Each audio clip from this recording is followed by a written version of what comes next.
আসসালামু আলাইকুম রহমতুল্লাহ। গাইস, কেমন আছেন আপনারা সবাই?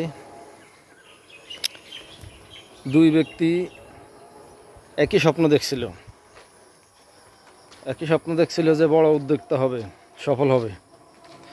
এখন এক ব্যক্তি সে চিন্তা করতেছে আর ভাবতেই আছে এবং সে ভয়ে কোনো কাজ কাম করে না। আর সে শুধু স্বপ্ন দেখতেছে আর ভাবতে আছে কেমনে কি করা যায়। আর দ্বিতীয় ব্যক্তি সে বিসমিল্লাহ পড়ে নিজের উপর বিশ্বাস রেখে কাজ শুরু করে দিছে।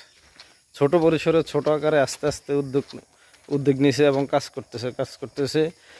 এরই মধ্যে কিছুদিন পর দিন গেল, মাস গেল, সময় গেল। এক সময় সে বিভিন্ন বাধার সম্মুখীন হলো, বিভিন্ন ব্যর্থতা তার ঘিরে ধরলো এবং সে আস্তে আস্তে বিভিন্ন কষ্টের মাধ্যমে সেই বাধাগুলো সে অতিক্রম করলো এবং কয়েক বছর পরে সে বিশাল সফলতা অর্জন করে ফেললো। তো দ্বিতীয় ব্যক্তি এখন আইসা ফাইনালি সফল।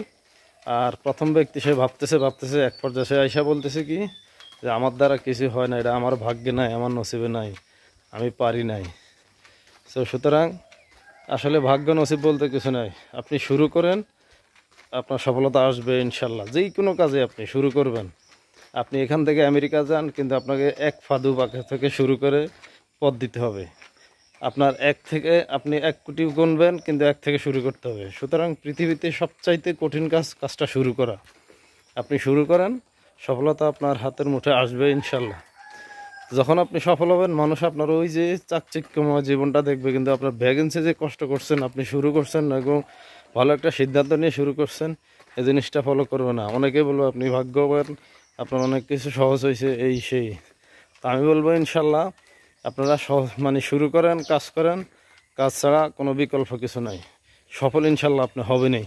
কারণ আপনি আপনার এই যে আল্লাহর ফাঁকের শত্রু না। আল্লাহ বলছে তুমি চেষ্টা করো, দেওয়ার মালিক আমি। তো সুতরাং যেহেতু আল্লাহ কথা বলছে তুমি চেষ্টা করে দেওয়ার মালিক আমি, তাহলে আপনি চেষ্টা কেন করবেন না?